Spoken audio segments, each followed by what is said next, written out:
আমার সাল্লাল্লাহু আলাইহি সাল্লাম যুদ্ধের প্রস্তুতি নেন নাই। কাফের বেঈমানরা যুদ্ধের জন্য তৈয়ার। কি করবে রাসূল পেরেশান।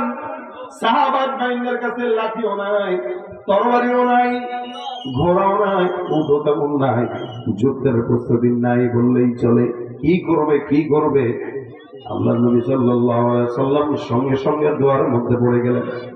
হযরত আলী রাদিয়াল্লাহু তাআলা আনহু বলেন, আমি পয়গম্বরের তাঁবুর ভিতরে গেলাম। আমি তাঁবুর ভিতরে যাই দেখি আমার পয়গম্বর সিজদার ভিতরে ডুবে বারবার একটা নাম উচ্চারণ করে বলে, ইয়া হাইয়্যু ইয়া কাইয়্যুম। আল্লাহর কাছে এই নাম দুইটা দোয়া করে বারবার দোয়া করে। আলী বলেন, আমি একবার নবীর কাছে গেলাম, বারবার দেখলাম আল্লাহর রাসূল এই কথা বলেন। আবার ঘরে আবার যুদ্ধের ময়দানে চলে গেলাম।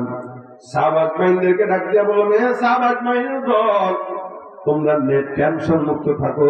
আমি আমার নবীকে ইয়া হাইয়্যু ইয়া কাইয়্যুম করে দোয়া করতে দেখছি। নবী বলেছেন, কেউ যদি এই দুইটা নাম দিয়ে দোয়া করে, আমার আল্লাহ পাক রব্বুল আলামিন এই দুইটা নামের বরকতে বান্দার দোয়া কবুল করে নেয়। নবী বলছেন কেউ যদি করে, আর সেটা যদি নবী করে হবে না, কবুল হবে কি হবে না? আরো বেশি রাসূল দোয়া করতেছেন, ইয়া হাইয়্যু ইয়া কাইয়্যুম। আলী বলেন, আমি আবার গেলাম তার রাসূলের তাঁবুতে, তাকায় দেখলাম আমার নবী ডাক দিয়ে বলে, ইয়া হাইয়্যু ইয়া কাইয়্যুম। বারবার আল্লাহর এই নামটা নিয়ে দোয়া করে। আবার যুদ্ধের ময়দানে গেলাম, আবার আমি আসলাম, আবার তাকায় দেখলাম আমার পয়গম্বর একই দোয়া করে বারবার আল্লাহকে ডাক দেয়। নবী আবার যুদ্ধের ময়দানে সিজদায় পড়ে গেছে। সাহাবা একরাম ময়দানে লড়াই করে। আল্লাহ পাক রব্বুল আলামিনের সাহাবী পয়গম্বরের সাহাবী আলী বলেন, আল্লাহর কসম, আমরা এত দুর্বল ছিলাম, তবু আবার রোজার মাস, এই রমজানে রোজার হালতে এত ডিগ্রি সেলসিয়াস রৌদ্রের তাপে এখনো পর্যন্ত মক্কার জমিনে প্রায় 45 থেকে 50 ডিগ্রি সেলসিয়াস গরম থাকে।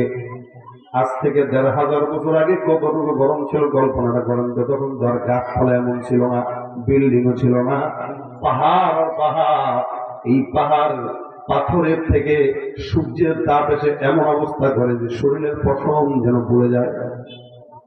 এমন গরমের ভিতরে সাহাবাত বাইন লড়াই করে, তাও রোজার হালত, রোজা ভাঙে না, রোজার অবস্থায় যুদ্ধের ময়দানে লড়াই করার জন্য তৈয়ার। আল্লাহর নবী দোয়া করে, ইয়া হাইয়্যু ইয়া কাইয়্যুম, হে রব, তুমি দয়া করে এই দুর্বল সাহাবা একরামদেরকে বিজয়ের মালা পরায় দাও। নবী এক জায়গায় দোয়া করে, সাহাবা এক জায়গায় যুদ্ধের জন্য তৈয়ার। সাহাবাত বাইন বলে, আমরা যেন যুদ্ধের ময়দানে দেখলাম কেমন যেন আসমান থেকে আমার আল্লাহ পাক রব্বুল আলামিন সাদা পোশাক পরা আসমানের ফেরেশতাদেরকে যুদ্ধ করার জন্য আল্লাহ পাক প্রেরণ করে দিয়েছে। আল্লাহ পাক তাআলা বলেন, লাকাদ নাসারাকুমুল্লাহু বিবাদরিন ওয়া আনতুম আযিল্লা। হে বান্দারা, মনে রাখবা তোমরা ছিলে একদম দুর্বল, তোমাদের শক্তি সামর্থ্য ছিল না, তোমাদের লড়াই করার মতো যোগ্যতাও ছিল না। তোমরা, আমি আল্লাহ যদি সাহায্য না করতাম, তোমরা লাঞ্ছিত হয়ে যাইতা, পরাজিত হয়ে যাইতা। আমি আল্লাহ বদরের যুদ্ধে স্বয়ং নিজে থেকে যুদ্ধের ময়দানে জিহাদে শামিল হয়ে গেছি। নবী দোয়া করেছেন, ইয়া হাইয়্যু ইয়া কাইয়্যুম। নবী দোয়া করেছেন, আল্লাহ দোয়া কবুল করেছেন। যার কারণে কই 1000, কই 313, তাও নাই তরবারি, তাও নাই কিছু। আর আবু জাহেলে আল্লাহ এমন লাঞ্ছনা করে মৃত্যু দিয়েছি, মারছে তার সমতুল্য কেউ না। পোলাপান নাবালেগ দুধের বাচ্চা মারছে। আজীবন যেন টেনশন করে কম না টেনশন হয়ে যায়, কিরে আমার বাবার মতো একজন পাওয়ারফুল লিডারে এই ছোট ছোট বাচ্চাদেরকে দিয়ে মারলো, কেমন বেইজ্জতি, এর চেয়ে বেইজ্জতি আর কিছু হতে পারে না। আল্লাহ এমন ভাবে করছে। এই জন্য নবী বলেন, কেউ যদি এই দুইটা নাম দিয়ে ডাক দেয়, আল্লাহ দোয়া কবুল করে কি করে না? ভাইরা আমার, এই জন্য আয়াতুল কুরসি কে রাসূল করিম সাল্লাল্লাহু আলাইহি ওয়াসাল্লাম বলেছেন, এটা ইসমে আযম, এটা পড়ে দোয়া করবা, দোয়া কবুল হয়। যার কারণে আমাদের অনেক আকাম বুজুর্গরা দিন ছিলেন, যারা পানির মধ্যে যায় নামাজ বিছায় তারপর আসছে, বাতাসের মধ্যে যায় নামাজ বিছাইছেন, এরকম বুজুর্গদের কথা আছে। তার মানে তারা নিয়ত খালেস করে ইসমে আযম করছে, আল্লাহ পাক সেটার ফল দিয়ে দিয়েছেন। আমাদের নিয়ত দুর্বল, যার কারণে আমল দুর্বল। আল্লাহ নবী সাল্লাল্লাহু আলাইহি ওয়াসাল্লাম বলেছেন, কেউ যদি লা ইলাহা ইল্লাল্লাহ পড়ে জান্নাতি, তবে যদি সহজে জান্নাতে যেতে চায় তাহলে আমল কি? হাদিস শরীফে পয়গম্বর বলেন, মান ক্বারা আয়াতুল কুরসি ফি দুবুরি কুল্লি সালাতিন মাকতুবা লাম ইয়ামনাহু মিন দুখুলিল জান্নাতি ইল্লা আন ইয়ামুত। নবী বলেন, ফজর, যোহর, আসর, মাগরিব, এশা এই 5 ওয়াক্ত নামাজের পরে কোন বান্দা যদি পড়ে আয়াতুল কুরসি তেলাওয়াত করে, রাসূল বলেন এই বান্দার জান্নাতে আর দুনিয়ার মাঝখানে একমাত্র বাধা থাকবে মওত। মৃত্যুবরণ করতে দেরি হবে, লেকিন জান্নাতে যেতে দেরি হবে না। সুবহানাল্লাহ, সুবহানাল্লাহ। জান্নাতে যাওয়ার সহজ রাস্তা না কঠিন রাস্তা? এই ফ্যানটা এদিকে দিয়ে রেখে, একদম আসান তরিকার রাস্তা। জান্নাতে যাওয়ার সহজ রাস্তা রাসূল বলেন, কেউ যদি আয়াতুল কুরসি তেলাওয়াত করে 5 ওয়াক্ত নামাজের পর, এখন মুশকিল হলো 5 ওয়াক্ত নামাজ তো আমরা পড়ি না, ঠিক অভ্যাসই নাই। ফজরের জামাত দেখলে মনে হয় এদেশে ইমানদার বলতে কেউ নাই। আর এই যে জুমার রাত চলতেছে, আগামীকাল জুমার দিন দেখবেন মসজিদ গুলোতে মুসল্লি জায়গা হয় না। জুমার নামাজের মুসল্লি দেখলে মনে হয় এদেশে ইমানদার ভরা, আর ফজরের নামাজের মুসল্লি দেখলে মনে হয় এদেশে বেঈমান আর নাস্তিক ভরা। বলেন ঠিক কিনা? রমজান এলে রাখো না রোজা, দিনকে করো আঘাত, পয়সা কড়ির নেই তো অভাব, দাও না তো যাকাত। ঠিক না? রমজান এলে রাখো না রোজা, দিনকে করো আঘাত, পয়সা কড়ির নেই তো অভাব, দাও না তো যাকাত। তুমি ইমানদারির বড়াই করো, নেই তোমার ইমান, তুমি ইমানদারির বড়াই করো, নেই তোমার ইমান। তুমি কেমন মুসলমান, তুমি কোথায় গেছেন? ঘুমায় গেছেন? কোন কেমন মুসলমান তুমি? আমাদের সাথে নাই পরিচয়, মানো না কোরআন, আমাদের সাথে নাই পরিচয়, মানো না কোরআন। তুমি কেমন মুসলমান, তুমি কেমন মুসলমান? সুদের টাকায় প্রাসাদ গড়, ঘুষ ছাড়ো না, হিন্দু কিনা খেয়ে মরো, খবর রাখো না। বিচার করো সাজিয়া প্রধান, তুমি ঘুষ খেয়ে বিচার করো সাজিয়া প্রধান। তুমি কেমন মুসলমান, কেমন মুসলমান? ঠিক না? এটা বলেন নামাজ দরকার আছে মুসলমানের জন্য। নামাজটাই তো মূল। রাসূল বলেছেন যে নামাজ নাই তার কি নাই? ইমানই নাই। ইমানই নাই যার নামাজ নাই। নামাজ, রোজা, হজ, যাকাত এগুলো ইসলামের খুঁটি। ভাইরা আমার, আল্লাহ পাক রব্বুল আলামিন এর হাবিব বলেছেন, কেউ যদি 5 ওয়াক্ত নামাজের পরে পড়ে তাহলে জান্নাতে যাওয়ার জন্য বাধা দিবে যে সে হলো মওত। তোমরা যতদিন মরতেছি না ততদিন তার জান্নাত পাওয়ার সম্ভাবনা নেই। যদি মরেই যায় তো জান্নাত সোজা মিলে যাবে। সুবহানাল্লাহ।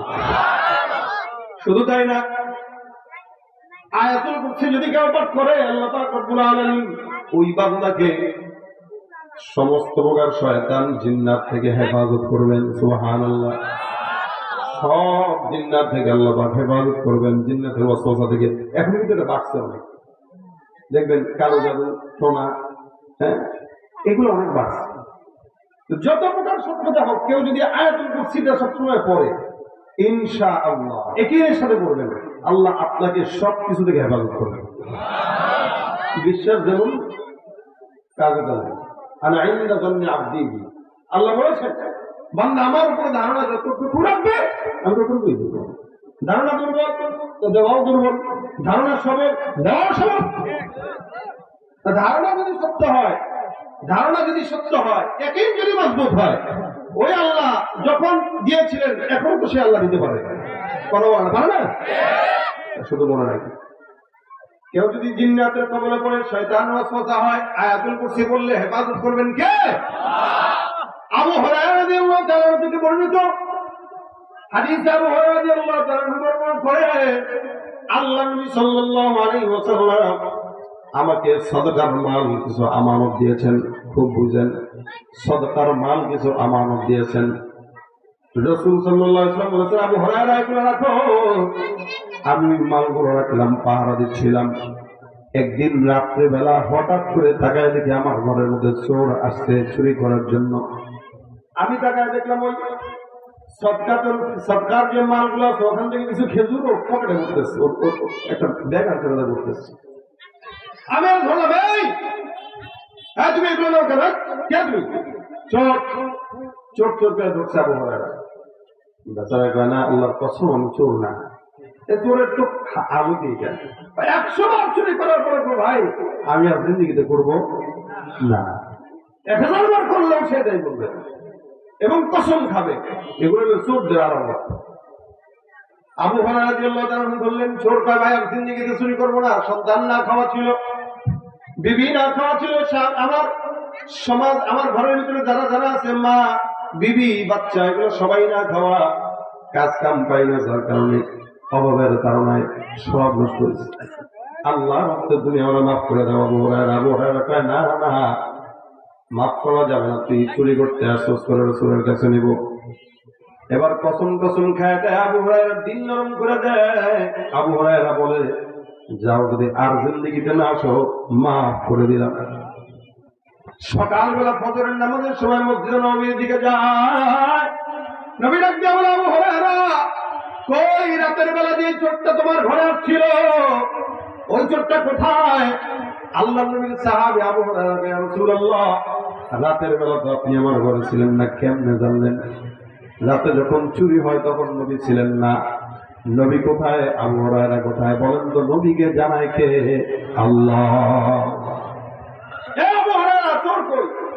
হুজুর চোরটা অনেক কান্নাকাটি করছে, তার নাকি বাবা মা খাবার পায় না, বিবি খাবার পায় না, ছেলে খাবার পায় না, মায়া লেগে গেছে, মাফ করে দিচ্ছে, ছেড়ে দিচ্ছে। রাসূল কয় মায়াটা পাত্র ঠিক মতো জায়গায় দেখাইতে পারো না। তার মানে আজকে রাত্রেও আবার সে চুরি করতে তোমার ঘরে যাবে। আবু হুরায়রা কি বললেন এটা? ওরে এত বিশ্বাস করে ছেড়ে দিলাম, ও যে আজকে রাত্রেও আসবে? রাসূল বলে, হ্যাঁ আসবে। আসলে তো তাহলে খবর আছে, না ঠিক আছে ধরে নিয়ে এসো, আমার কাছে আইনো। আবু হুরায়রা ঘরের ভিতরে পাহারা দেয়। চোর মশাই পরের রাত্রে হাজির। আবু হুরায়রা ধরলেন, ধরার পরে আবার ডাক দিয়ে কি ব্যাপার, গতকাল ওয়াদা করলি আজকে আবার কেন আসলি? আমাদের দেশের কিছু কিছু নেতার অবস্থা, ওয়াদা করে লেকিন খেলাফ করে, ওয়াদা করে রাখে না, ভোটের আগে কয়েক কথা, ভোটে জেতার পরে হয় আরেক জিনিস, যার কারণে জুতার তলা ক্ষয় হয়, নেতাদের দেখা পাওয়া যায় না। এখন ওয়াদা তো করেই কত কিছু, ভোট দিলে এই করবো সেই করবো না, কিন্তু ভোট পাওয়ার পরে নেতা হওয়ার পরে পাচার করে দাদা বাবুদের কাছে পাঠায় দেয়, আমেরিকায় দ্বিতীয় বাড়ি বানায়। যাদের হাতে যায় ক্ষমতা দেশ যেন বাপের ভিটা, রাখতে চেয়ার শুরু করে বিদেশিদের পাচাটা। যাদের হাতে যায় ক্ষমতা দেশ যেন বাপের ভিটা, রাখতে চেয়ার শুরু করে বিদেশিদের পাচাটা। বিদেশিদের ভুলে গেল আমার সোনার বাংলাদেশ। কেউ দিল না সবাই নিল, আমরা যে কলুর বলদ, সারা বছর নেয় না খবর, নির্বাচনে খুব দরদ। ঠিক না? কেউ দিল না সবাই নিল, আমরা যে কলুর বলদ, সারা বছর নেয় না খবর, নির্বাচনে খুব দরদ। নির্বাচনের আগে নেতা ধরে কত রকম বেশ, দেখতে দেখতে গোল্লা গেল আমার সোনার বাংলাদেশ। ঠিক না? চোর ধরা খাইছে। দ্বিতীয় দিন আবু হুরায়রা আজকে রাসূলের কাছে নিব, কথা বুঝতেছেন? আজকে রাসূলের কাছে নিবে। চোরে কয় আল্লাহ যদি নবীর কাছে যায় তাহলে তো মুশকিল। আবার গতকালের মতো শুরু করছে, আরে কান্না, চোখের পানি দিয়ে মোটামুটি দাঁড়িয়ে ভিজা। চোর গায়ে দিয়ে আবু হুরায়রা কয় এত কান্না করছে না, চুরি করার আগে বুঝতে না? সত্যি আমার বাচ্চারা খাবার পায় না, মাফ করে দাও, আর জিন্দগি থাকবো না। মায়ের কসম, বাবার কসম, যত কসম আছে সব দিয়া আবু হুরায়রার দিলের মধ্যে মায়া লাগাই দিচ্ছে।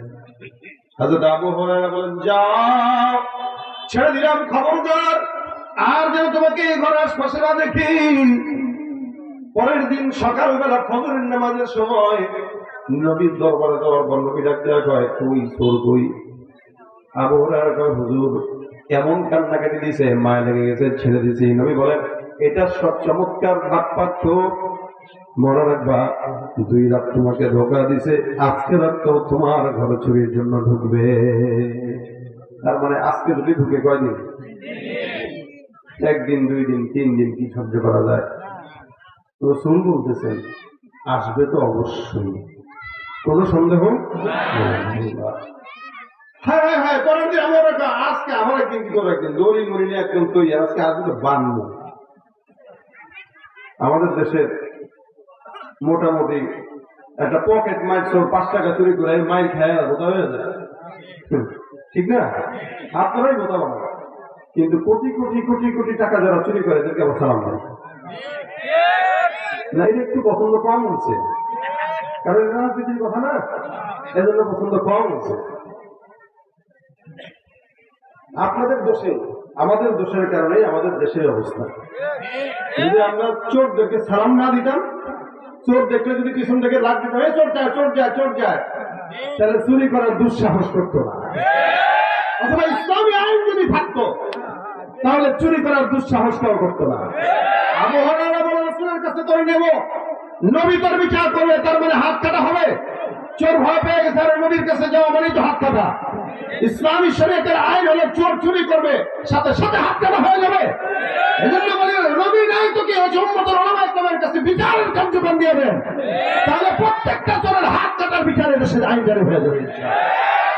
যদি বিচার হইতো দ্বিতীয় কোন চোর, সেটা জায়গা চোর হোক, টাকা চোর হোক, পুকুর চোর হোক, রাস্তা চোর হোক, অথবা বিভিন্ন ভাবে চুরি হোক, কেউ চুরি করার সাহস করত।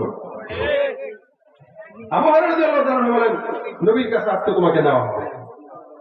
দ্বিতীয় রাত চোর ধরা খেয়ে গেছে, এবার চোরে কি বলবে, কি ধরে বাচ্চাবে, টেনশনে পড়ে গেছে। আজকেও যদি বলে যে আমার বাচ্চা খায় না, কয়দিন এক কথা শুনে তো ডাক দিছে, এক কোনায় চোর বসা, আবু হুরায়রা এক জায়গায় বসা, তো চুপ করে বসে থাকবি, কোনো কথা বলবি না, তুই কথা বললে মুশকিল। কথা বলে মায়া লেগে যায়। রোহামা উবাইয়াহুম, তারা আপনাদের দিকে অনেক মায়া ছিল, কিন্তু কুফরির বেলায় কিন্তু কঠোর ছিল। চোর তো চুরিটা করছে, কুফরি তো আর করে না, মায়া লাগে না। হ্যাঁ চুপ, কোনো কথা বলবো না, বসে থাকো। আবু হুরায়রাকে কিছুক্ষণ পর চোর ডাক দিয়ে দিছে, ও আবু হুরায়রা, কোনো কথা বললো, চুপ। সত্যি আমার পোলাপান যদি খাইতেও তোমার কাছে কি বারবার আসতাম? একটাও কথা আর হবে না, আজকে তোদের ধরছি রাসূলের কাছে নেবই। শুনে মনে মনে করে 3 দিন একই কথা বলতেছি, সিরা কতবার বুঝে। কিন্তু সুরত চেঞ্জ করতে হবে, পাল্টাইতে হবে। সুরত কেমনে চেঞ্জ করবে? আস্তে আস্তে আবু হুরায়রা, আমি চমৎকার একটা আমল জানি, তুমি কি শিখবা? সুবহানাল্লাহ। কে বলতেছে? আমি চমৎকার একটা আমল জানি, তুমি কি শিখবা? চোর বলতেছে তুই আমার আমল শিখাবি? আবু হুরায়রা বলতেছে তুই আমার আমল শিখাবি? কোরআনের একটা আয়াতের আমল তুমি জানো না? এটা আমি জানি, আমি এটা তোমার শিখাবো। আবু হুরায়রা বলে তুমি আমার আমল শিখাইবা? শিখাও। এমনে না করে খাইছে, তুই চোর হয়ে আমল শিখাবে না? এত চোর চোর করেন না, কথার কথা কইতেছে, এত চোর করেন না, চোর হলেও ইমান ঠিক আছে। চোর হয়েছে দেখে কি নামাজ কালাম করতে হবে? দেখেন না জুতা চোর করতে যায় মসজিদের ভিতরে, তাহলে ইমান ঠিক আছে, এই কারণে নামাজ ঠিক আছে। ওখানে মুসল্লিদের জুতা চুরি করলে বরকত আছে, এই কারণে চুরি করবে। চিন্তা করছে আবু হুরায়রা খেজুর চুরি করলে বরকত না? আবু হুরায়রা বলে নাই, কি শিখাবি বল? চোরে জানে যে আবু হুরায়রার দুর্বল জায়গাটা কোথায়, কারণ আবু হুরায়রা ইলমের প্রতি এত দুর্বল ছিল, যার কারণে খেয়ে না খেয়ে ইলমের পিছনে ছুটতেন উনি। আর এটা তোর ভালো করে জানে, এখানে টোপটা ওখানে দিয়েছে যে আবু হুরায়রা তোমাকে আমি এমন একটা আমল শিখাবো, তুমি শিখবা? হুরায়রা বলে বলো। এমনি না, তাহলে কেমনে? শিখাবো, শর্ত হইলে আমাদের ছেড়ে দিতে হবে। এমন জায়গায় আটকাইছে। আবু হুরায়রা কয় ঠিক আছে, কি আমলটা দিবা বলো। চোর এবার সুন্দর করে পড়াশোনা করলো, আল্লাহু লা ইলাহা ইল্লা হুয়াল হাইয়ুল কাইয়্যুম লা তাখুযুহু সিনাতুন ওয়া লা নাওম লাহু মা ফিস সামাওয়াতি ওয়া মা ফিল আরদ মান যাল্লাযী ইয়াশফা'ু ইনদাহু ইল্লা বিইযনিহি ইয়া'লামু মা বাইনা আইদিহিম ওয়া মা খালফাহুম ولا يحيطون بشيء من علمه إلا بما شاء وسع كرسيه السماوات والأرض ولا يؤوده حفظهما وهو العلي العظيم এই পুরাটুক আয়াত পড়লো তারপরে বলল আবু হুরায়রা এই আয়াতটা যদি তুমি শোয়ার সময় পড়ো রাতের বেলা সকাল পর্যন্ত আল্লাহ তোমাকে নিজে কুদরতের ফেরেশতা পাঠায় আর জিম্মাদারির হেফাজতের জিম্মাদারি নিয়ে নিবে।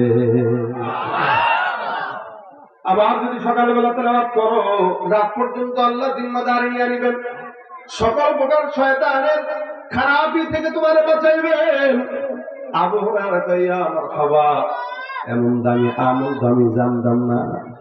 আমলটা যেহেতু শিখলাম তোর মতো চোরের কাছ থেকে, তুই যদিও চোর কিন্তু শিখছি তো আমল, শর্ত ছিল তোর ছেড়ে দিব, যা ছেড়ে দিচ্ছি। রসুলের কাছে বুঝা একটা বলে দেবো না, সমস্যা নেই, বাদ দেখ, পছন্দ হয়েছে আমল, ছেড়ে দিচ্ছি।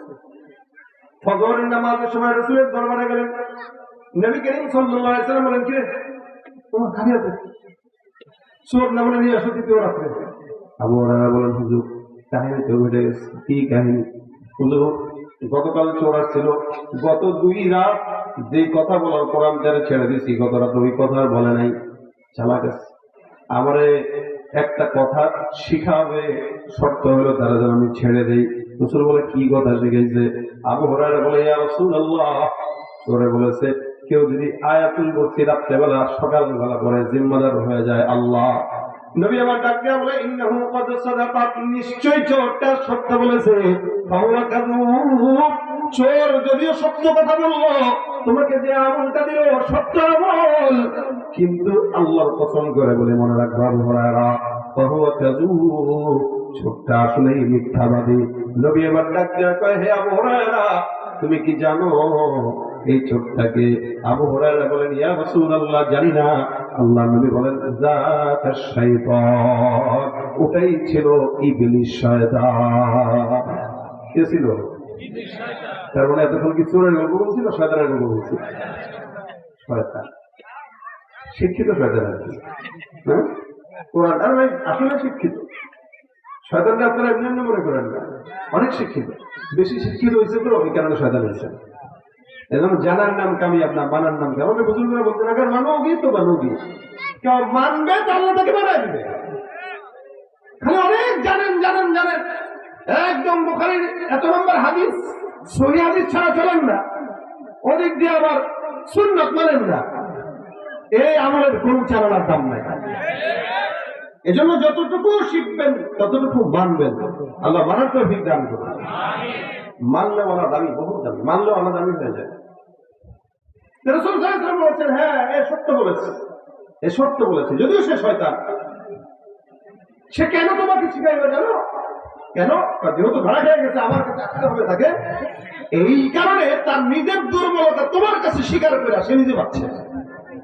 সে যদিও তোমাকে ভালোটাই বলছে, কিন্তু তার উদ্দেশ্য ভালো ছিল, উদ্দেশ্য ছিল বাঁচার জন্য তার দুর্বল জায়গা তোমার শিখাই দিয়ে গেছে। এই জন্য কেউ যদি, এতক্ষণ যা বললাম এগুলো হলো এই জিনিসটা বোঝানোর জন্য। রাসূল এক জায়গায় বলেছেন, কেউ যদি লা ইলাহা ইল্লাল্লাহ পড়ে সোজা জান্নাতে চলে যাবে। আবার অপর দিকে বলেছেন, এই লা ইলাহা ইল্লাল্লাহু আল হাইয়ুল কাইয়্যুম, এই আয়াতুল কুরসিটা যদি পড়ে জান্নাতে তো যাবে, দেরিতে যাবে না, সরাসরি ঢুকে যাবে। সুবহানাল্লাহ। জান্নাতে আমরাও যেতে চাই, কিন্তু সরাসরি যেতে চাই, সরাসরি সরাসরি যেতে চাই। আল্লাহ যেন আমাদেরকে আমলের মাধ্যমে সরাসরি জান্নাত দান করে। তাই বললাম, আমাকে আগে আমল করার তৌফিক দান করুন, তারপর আপনাদেরকে দান করুন। এই জন্য যাদের সন্তানদের পেটে ব্যথা হয়, হ্যাঁ রাত্রিবেলা অসুস্থ হয়ে গেছে, ভাই কোরআনের আয়াতের উপর শেফা আর কিচ্ছু নেই। কোরআন ইমা হুয়া শিফা, এটা সব শেফা, সব শেফা। আপনি পড়ে বাচ্চারা ফু দেন, আয়াতুল কুরসি পড়ে ফু দেন, আপনার বাচ্চা সুস্থ হয়ে যাবে। ওই রাত্রিবেলা হুজুর পাবেন কি? এই জন্য বিবির পেটে বাচ্চা গায়ে আয়াতুল কুরসি পড়েন, নিজের গায়ে ফু দেন, এটাকে নিজের মামলাতে ঢুকায় না, যে আমি আমার 24 ঘন্টার মামলাতের ভিতরে আয়াতুল কুরসিকে অন্য জায়গায় রাখবো, সাজায় রাখবো। সাজায় যখন রাখবেন, আল্লাহ আপনাকে জান্নাতে সাজায় রাখবেন ইনশাআল্লাহ। আয়াতুল কুরসি দামি, যারা পারেন না তারা শিখবেন, আর যারা পারেন তারা পড়বেন। যারা পারেন না তারা শিখবেন, যারা পারেন তারা পড়বেন। আল্লাহ পড়ার তৌফিক দান করুন, আমল করার তৌফিক দান করুন। এতটুকু কথার জন্যই এতক্ষণ আলোচনা। এই আজকের প্রোগ্রামে অনেক কিছু শুনেছেন আপনারা, আলী জব্বার সাহেব অনেক গুরুত্বপূর্ণ কথা বলেছেন, কিন্তু যদি জিজ্ঞাসা করি ভাই কি কি বলছেন, না টুকরা টুকরা বলবেন, মনে রাখতে পারবেন না। কিন্তু আমি শেষমেশ এই ফিনিশিংটা দিচ্ছি, বাসায় যে বিবির সাথে মোজাকারা করে প্রত্যেক দিন আমলে মুহাসাবা করবেন, আপনাদের আমলে মুহাসাবা করবেন যে বিবি এই যে আমি আর তুমি প্রতিদিন নিয়ত করবো 5 ওয়াক্ত নামাজের পর আয়াতুল কুরসি নামটা করবো, যেদিন তুমি ভুলে যাবা আমি মনে করাই দেবো, আমি ভুলে গেলে তুমি মনে করাই দিবা। আমরা একজন থেকে হিসাব নেব যে করছো কিনা। স্ত্রীর সাথে স্বামীর যে সম্পর্ক, এটা হওয়া চাই আমলি সম্পর্ক। সম্পর্কটা যখন আমলি হয়, ওই সম্পর্কের ভিতরে ফাটল হয় না, ওই সম্পর্কের ভিতরে পরকীয়া ঢুকতে পারে না, ওই সম্পর্কের ভিতরে গুনাহ জড়াইতে পারে না। আমলে সম্পর্ক করেন বিবির সাথে, প্রতিদিন বিবির সাথে আমলে মুহাসাবা করেন, 5 ওয়াক্ত নামাজ পড়ছো কিনা, জিকির আজকার করছো কিনা, এগুলো আপনাদের প্রয়োজন, আমাদের প্রয়োজন। আমি আমার জিন্দেগিতে চেষ্টা করি আপনারাও করে দেন, বিবির সাথে আমলে মুহাসাবা করেন। ইনশাআল্লাহ আল্লাহ এই আমলে মুহাসাবার দ্বারা আমাদের ফায়দা দিবেন। আল্লাহ পাক আমাদের সকলকে কবুল করে বলেন আমিন। এই মাদ্রাসার মাহফিলে যদি আজকের এখান থেকে 10 জন যদি নিয়ত করেন, 10 জন যদি নিয়ত করেন যে আমরা ইনশাআল্লাহ আয়াতুল কুরসির আমলটা করব, এই কামিয়াব আজকের প্রোগ্রাম এতটুকুর জন্যই কামিয়াব, বাস ইনশাআল্লাহ কিছু দরকার নেই। এরপরে শেষমেশ আরো কিছু কামিয়াবের জন্য আবার বলি আপনাদের কাছে, যেহেতু মাদ্রাসাটার কাজ ধরবে 4 বছর মাদ্রাসার বয়স, কিন্তু আলহামদুলিল্লাহ আমার